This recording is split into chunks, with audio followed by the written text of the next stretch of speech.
संस्कृत संभाषणम भवान धावतु। तो इसमें जो भवान शब्द है, जैसे हम हिंदी में बोलेंगे आप, मानवाचक जो शब्द होता है, तुम इधर आओ, ऐसा नहीं बोलेंगे, ठीक नहीं है ना। छोटे को हम बुलाएंगे तो अपने से छोटे लोगों को तुम, यू आर, तो उसके लिए संस्कृत में शब्द है त्वम, त्वम। परंतु हमें चाहे छोटा व्यक्ति हो या अपने समान उम्र आयु का हो या बड़े कोई व्यक्ति, वडिल हो या कोई बड़े हो, तो भगवान शब्द से हम सभी को एक ही शब्द से संबोधित कर सकते हैं, भगवान। तो क्या बोलेंगे, आप अथवा तुम भी कह सकते हैं, ठीक है, वो तो हिंदी में अर्थ हो सकता है। भगवान शब्द जो है वो मानवाचक शब्द है, यानी अर्थ क्या होगा, आप धावतु, दौड़े, यानी किसी को आज्ञा करनी है, रिक्वेस्ट करनी है, प्रार्थना करनी है ना, किसी को कहना है कि ऑर्डर करना है, जैसे तुम दौड़ो, तुम उठो, तुम जाओ, तुम आओ, you come, you go, you stand up. तो ये जो हम बोलते हैं ऑर्डरिंग फॉर्म में, आज्ञार्थ में, आदेश में, तो ये हम करते हैं। लोट लकार का प्रयोग होता है और जिसमें क्या आता है, तू, अंत में क्या आएगा, धाव तू, तू, जैसे खाद तू, पीब तू, स्मरणम, स्मरतु, स्मरणम करो तू। तो क्या होता है, तो इस प्रकार अंत में तू आता है, स्मरतु। समझ में आई बात, स्मरतु। यदि हम स्मरतु नहीं बोल सकते तो स्मरणम करो तू, अंत में कृ धातु से करो तो कर दीजिए, और स्मरणम, त्वम धावतु, भवान धावतु, ये भवान के साथ प्रथम पुरुष एक वचन का प्रयोग होता है। अब ये पुरुष कौन हो गया, चलो वो आगे देखेंगे, थोड़े उदाहरण देखते हैं। ये कोई भाई है, बोलते हैं आप, भवान आप, चाहे वो समीप हो या थोड़ी दूर हो चलेगा, लेकिन बहुत दूर इतने भी नहीं कि वो हमारी ध्वनि ना सुन पाए। तो इसमें भवान जो शब्द है वो थोड़े बहुत आजू बाजू नियर बाई जो व्यक्ति है उसके लिए प्रयोग हम करते हैं, और पुरुष के लिए और एक वचन के लिए, सिंगल पुरुष, सिंगल मेन, ठीक है, सिंगल मैन, एक मन, एक पुरुष के लिए अ मैन, ठीक है। देखिए, ये व्यक्ति कह रहे हैं भवान लिख तू, तुम लिखो, यू राइट हियर। इतना समझ में आया। भवान पिबतु, आगे भवती, या कोई बहन जी है तो क्या बोलेंगे, आप पढ़िए, यू रीड। तो यू जो शब्द है इंग्लिश में, उनसे पता नहीं चलता कि सामने वाला जो यू है वो कौन है, पुरुष है या स्त्री, किंतु भवान, भवती, ये जो शब्द है उसमें पुल्लिंग भवान और भवती स्त्रीलिंग, इनसे लिंग भेद पता चल जाता है। तो ये है महानता संस्कृत की। इंग्लिश में ये पॉसिबल नहीं है, हिंदी में भी नहीं है। अब देखिए, तुम पढ़ो, अब तुम में तो बहन भी हो सकती है, कोई सामने कोई महिला भी हो सकती है, पुरुष भी हो सकते हैं, किंतु दोनों में ये भवान और भवती लिंग भेद हैं, ठीक है। नपुंसकलिंग में भवत शब्द आता है, किंतु उनके प्रयोग व्यवहार में बहुत कम होते हैं, इसलिए पुल्लिंग स्त्रीलिंग के ही रूप दिए हैं भवान, जो भवान और भवती, ठीक है। किंतु ये पठतु जो शब्द है उसमें चाहे वो बहन भवती हो या भवान हो, उनसे कोई मतलब नहीं है, मतलब वो पठतु, लिखतु, पिबतु, वो तो सेम ही रहेगा, पुरुष हो या स्त्री हो, ठीक है। वो तो क्रियापद है, क्रियापद तो वही रहेगा, सेम ही रहेगा। हाँ, उसमें कोई लिंग नहीं होता, जैसे पठतु शब्द में कोई ढूंढते हैं कि इसमें भी स्त्रीलिंग आता है क्या, तो ऐसा नहीं होता है, ठीक है। आप थोड़ा हिंदी में देखिए, तुम लिखो, तो लिखने की जो क्रिया की जो बात है उसमें पुल्लिंग स्त्रीलिंग नहीं होता, ये शब्द रूप में पुल्लिंग स्त्रीलिंग नपुंसकलिंग यह सब शब्द रूप में आता है, विभक्ति में आता है। ये थोड़ी बेसिक प्राइमरी जो नॉलेज जो बातें हैं वो हमें पता होनी चाहिए। अब देखो, बाजू में ये येलो बैकग्राउंड में पीतवर्णीय पृष्ठ, पीतवर्णीय पृष्ठ किं लिखति, अत्र किं लिखितमस्ति, अत्र किम् अस्ति, भवान पठतु, भवती पठतु, तो तुम पढ़ो, भवान पठतु, पुरुष, कोई बहन है तो भवती पठतु, ठीक है। और बाजू में क्या लिखा है, बालकः पठति, इंग्लिश में लिखा है बालिका पठति, तो भवान और भवती शब्द के स्थान पर बालकः बालिका शब्द भी जोड़ सकते हैं। क्रियापद में कोई चेंज नहीं होगा। पठति पिबती ये जो है ना, वो पब पिबती पठती वो फिर आज्ञार्थ नहीं रहा वो एक क्रिया वर्तमान की हो गई लट लकार की, कि जैसे मेरे को बोलना है तुम खाते हो अथवा वह खाता है या बालक खाता है, तो बालकः खादति, बालक कोई क्रिया करता है वो मैंने बताया। तो खादति लिखति पठति गच्छति ऐसा होता है, तो वो वर्तमान की क्रिया है। जैसे रमेश गांव जाता है, रमेशः जाता है यानी गच्छति, कहाँ जाता है? ग्रामम, गांव को जाता है। तो रमेशः गच्छति, रमेशः चलति, रमेश चलता है। लेकिन मैं उसको ऑर्डर करना चाहता हूँ, अरे रमेश चलो उठो और चलो, चलो उठो दौड़ो, रमेश रमेशः। अब यदि मैं उनको बुलाना चाहता हूँ तो हम संबोधन में बोलेंगे, रमेशः नहीं बोलेंगे, ठीक है? पहली प्रथमा विभक्ति में नहीं, कर्तृ में रमेश। जैसे राम, हे रमेश उत्तिष्ठ गच्छ ऐसा बोलेंगे। किंतु वो मध्यम पुरुष हो गया, हमें तो प्रथम पुरुष में बात करनी है, तो क्या कहेंगे? अहो भवान उत्तिष्ठतु, उत्तिष्ठतु गच्छतु चलतु धावतु, भवान शब्द से हम कार्य कर सकते हैं, इतना सरल है। जैसे सह बालकः यहाँ पर लिखा है, तो यहाँ पर बहुत सरल है। देखो, वह लड़का है और दूर बैठा है और एक ही लड़का है, तो बालकः पुल्लिंग है ना, अकारांत पुल्लिंग। सकार ये जो है सह बालकः अकारांत पुल्लिंग है। यदि बालिका हुई तो सा बालिका ऐसा बोलेंगे। अभी यहाँ पर ये सह अध्यापकः दूर है और पुरुष है और सिंगल यानी एक ही व्यक्ति है, सिंगुलर नाउन, जिसको सह यानी विभक्ति रूप में क्या आएगा? ये सह आएगा। सह अध्यापकः, दोनों में विसर्ग यानी 2 डॉट्स आते हैं at the end of the word. सह गायकः, दूर है, एक ही व्यक्ति है और वो पुरुष है, और कौन है? वो गायक है। सह गायकः। सह वैद्यः, देखिए बहुत सारे इसमें सह करदीप। देखो ये करदीप यानी ऐसा नहीं कि इसमें कोई लिविंग बीइंग थिंग हो, जीवंत व्यक्ति हो, या ऐसा ज़रूरी नहीं है। अंग्रेजी में तो ऐसा आता है ना, ही इज़ बॉय। अब मरा हुआ है तो कोई तो इट इज़ बोल देंगे, तो और वो कुत्ते को भी क्या बोल दें? It is dog. अरे वो तो जीवित है ना भाई, उसमें तो प्राण है। इट इज़ ट्री बोलते हैं हम तो, वृक्षों की पूजा करते हैं, तो वृक्षः पुल्लिंग है, कुक्कुरः पुल्लिंग है, तो सह कुक्कुरः, सह वृक्षः, सह करदीपः। तो ये हमें समझना है, जो शब्द है वो पुल्लिंग में है, स्त्रीलिंग में है, नपुंसकलिंग में है, किस में है, कौन से जेंडर में आता है, किस लिंग में आता है, वो हमें समझ में आना चाहिए। तो सरल बात यह है कि करदीपः जिसके अंत में विसर्ग आता है अकारांत, जैसे रामः, कृष्णः, गणेशः, शिवः, है ना, तो ये जो है वो अकारांत पुल्लिंग हुए। और रमा, सीता, गीता, कुंता, आ जिसके शब्द के अंत में आ आता है वो बहनों के नाम होते हैं, तो स्त्रीलिंग हो गया। इतना सरल है समझने के लिए। सह करदीपः, किंतु दूर है, ठीक है। अब देखो, सह कह प्रश्न करना है तो सह कह, वह कौन है?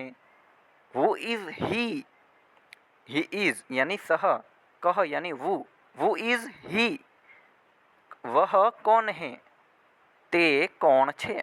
दूर होय अने पूछવું છે तो, यदि दूर है और पूछना है तो सह अध्यापकः, उत्तर आया सह अध्यापकः।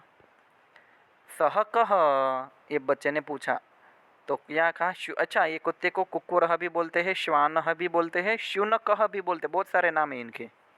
अंग्रेजी में डॉग ही मिलेगा, फिर कोई पपी बोल देता है, ठीक है, जो भी है। किंतु सह शुनकः ये बोलेंगे, छोटा है ना, बड़ा हो जाए तो कुक्कुरः बोलेंगे, ये भी इसमें भेद है। वैसे बड़े कुत्ते को भी शुनकः भी बोलते हैं, ठीक है, बोलने के लिए बोलते हैं। तो अधिक सूक्ष्म में हम नहीं जाएंगे अभी। सह श्वानः, सह शुनकः, सह कुक्कुरः, ऐसे हम शब्दों का प्रयोग अभी अध्ययन के लिए कर सकते हैं। दूर है, एक ही है, पुल्लिंग में है। दूर है, एक ही है, लेकिन स्त्रीलिंग में आए तो वो सह की जगह पर क्या आएगा, सा, और कह की जगह पर का, है ना, विसर्ग वाला शब्द नहीं आएगा। अभी आगे आएंगे, उदाहरण देखेंगे। सह कह, तो बोलिए सह दीप, दीप है ना आगे, और बहुत सारे देखो, 1 2 3 4 तो है, किंतु ये दीप एक वचन में है, क्योंकि पूरा वो जो स्ट्रक्चर है ना उसको दीप बोलेंगे, है ना, 4 जो ज्वालाएं दिखती है वो नहीं। सह कह, अब आप ही बोल दीजिए। सह कह कस्य चित्रमस्ति पश्यतु, सः विवेकानन्दः। अस्तु, सः विवेकानन्दः। सः कः, बोलिए। सः चंद्रशेखर, चंद्रशेखरः, चंद्रशेखरः, चंद्रशेखर आज़ाद, ठीक है। सह कह, इसको तो कौन नहीं जानेंगे भाई, इनके कारण तो हम अभी जीवित हैं, अपनी संस्कृति जीवित है ना, हमारा अस्तित्व इन्हीं के कारण है, महापुरुष जगत गुरु के कारण, आदि गुरु शंकराचार्य। सह कह, सह आदि गुरु शंकराचार्य। वह कौन है, ये प्रश्न किया। अब भाई का तो ये, पुरुष के लिए तो ये हो गया सह और कह, ठीक है। अब सा का, सा महिला, दूर है और महिला है, एक वचन में। सा का, तो सा महिला, सा गायिका, सा माला, सा जननी, ये माता, माता को क्या बोलेंगे, जननी, जननी माता। सा नर्तकी, तो प्रश्न करेंगे वह कौन है, who is she, who is she. सा का, सा का, सा नर्तकी, ये स्त्रीलिंग में है। देखो स्त्रीलिंग में या तो कभी आ, वो लास्ट में जो साउंड आता है वोवेल, आ, सीता, गीता, कुंता, या तो ई, कूपी, नर्तकी, गाय, ये सब आएंगे, नर्तकी। फिर ये क्या था, जननी, है ना, ये ध्यान रखना है। गायिका तो आ गया, वो स्त्रीलिंग में है, वो सब देखने से ही या सुनने से, पढ़ने से पता चल जाता है स्त्रीलिंग है कि पुल्लिंग। ये कर्तरी, तो क्या है ये, कर्तरी यानी सीजर, तो ये जो कर्तरी है, कातर, सा कर्तरी, सा का, यानी वह क्या है, what is that, what is it, वो इंग्लिश में बोलेंगे न्यूट्रल जेंडर में। परंतु ये कर्तरी शब्द स्त्रीलिंग में है मेरे भाई, तो वो न्यूट्रल जेंडर नपुंसकलिंग क्यों बना देना बेचारे को। अरे वो स्त्रीलिंग वाचक शब्द है, तो बोलेंगे सा का, तो उत्तर आएगा सा कर्तरी। अब यहाँ पर देखो, सा का, सा, बोलिए साथ में, गायिका, सा का, सा बालिका, सा का, सा नर्तकी, सा का, सा कपाटिका, यानी कब्बट। ये इंग्लिश में कब्बट शब्द जो है वो कपाटिका शब्द से ही आया है, ठीक है। उनको कबाट ये जो कबर्ड बोलते हैं वो कपाटिका का ही एक इंग्लिश में कन्वर्ट किया गया है। बहुत सारे शब्द है जो संस्कृत से लिए गए हैं, कभी वो बात आएंगे तो उसके बारे में बताएंगे। सा का, अब इनको कौन नहीं जानता, आप बताइए भाई। सा का, सा महारानी लक्ष्मीबाई, लक्ष्मी, ये दीर्घ इकार अंत में आएगा, लक्ष्मी, सा रानी लक्ष्मी अथवा लक्ष्मीबाई, माता लक्ष्मी, जो भी नाम है बोलिए। सा, इनको कौन जानते हैं भाई, सा का। तो भाई देखो बहुत सरल है, सा का, ये सब इनके भी पिक्चर्स आ गए, लता मंगेशकर। तो सा लता बहन, सा लता भगिनी, भगिनी शब्द जोड़ दीजिए। सा का, तो ये हमें सीखने के लिए, हमें ये पूरा जो है वो अपने अभ्यास के लिए है, इस प्रकार हमें अभ्यास करना है। अब ये पुल्लिंग स्त्रीलिंग हो गया, सा का स्त्री के लिए, दूर है तो, सह कह पुरुष के लिए, दूर है तो एक वचन। और ये नपुंसकलिंग है, दूर है एक वचन। What is it, what is that, तो उत्तर में उसका संस्कृत कैसे होगा, तत्किम, तत्किम, किम, तत्किम, तत् लोकयानम, तो अंत में हलंत आएगा, तत् म लोकयानम, है ना। किम, कह पुल्लिंग, का स्त्रीलिंग, किम नपुंसकलिंग, बस इतना याद रखना है। सह कह पुल्लिंग, सा का स्त्रीलिंग, तत्किम नपुंसकलिंग, दूर के लिए एक वचन, ठीक है। तत्किम तत् विमानम, तत्किम तत् मंदिरम, तत्किम तदपि मंदिरम, अस्तु मंदिरद्वयमस्ति वा, अस्तु अस्तु, अग्रे चलामः। तत् किम, तत् फलम, कदली फलम, जोड़ दीजिए। फलम कौन सा फल है? कदली यानी केला, कदली फलम। फलम शब्द नपुंसकलिंग में है, तत् भी नपुंसकलिंग में है। इंग्लिश मीनिंग क्या होगा? इट इज़ यानी what is it? It is, it is a banana, ठीक है ना। तत् फलम, कदली फलम।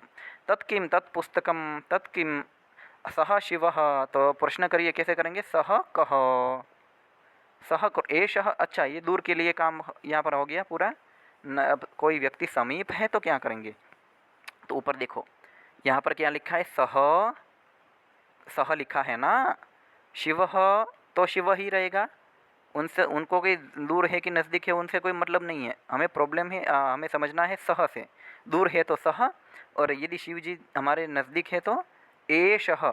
यानी ये जो सह शब्द है उसके पहले ए नाम का स्वर जोड़ दीजिए। और ये जो दंतीय स सगड़ी का स है उसका षटकोण का श हो गया, श। एषः, एषः, सह, एषः। दोनों के उच्चारण में भेद है। एषः शिवः, एषः कृष्णः, एषः रामः, एषः विवेकानंदः। अच्छा, वो दूर है तो सह विवेकानंदः, नज़दीक है तो एषः विवेकानंदः। पुरुष के लिए एक वचन, ठीक है। एषः। अच्छा, प्रश्न करना, ये कौन है? Who is he, who is this, this. अब ही नहीं, ये तो दूर वाला था। हु इज़ दिस, तो एषः कः, एषः कः। उत्तर आएगा कह के जाग स्थान पर इनका नाम आएगा श्री रामकृष्ण, यानी एषः श्री रामकृष्ण।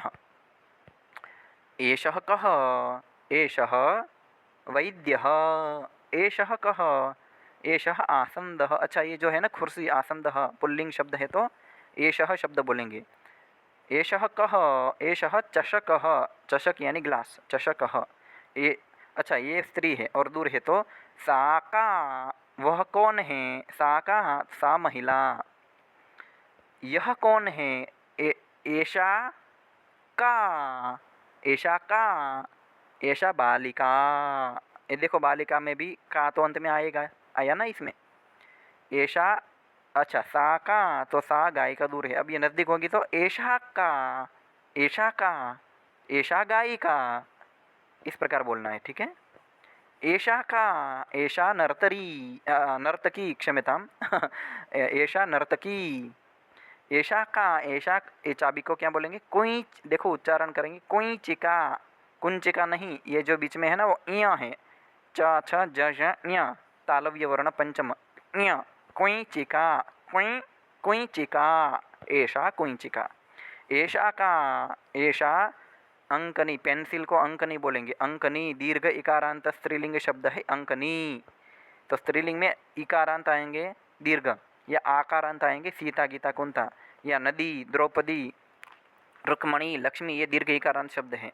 वाणी, देवी, दरवी। ये देखो, एषा का, एषा दरवी, दरवी मतलब किचन में होता है ना अपने रसोई घर, पाकशाला में। तत् किम, तत् लोकयानम, ये तो हमने पढ़ लिया। एतत्, अच्छा देखो, तत् तो दूर के लिए है नपुंसकलिंग। अब समीप के लिए एतत्, समीप के लिए क्या आएगा? एतत्। अरे बहुत इजी है ना भाई।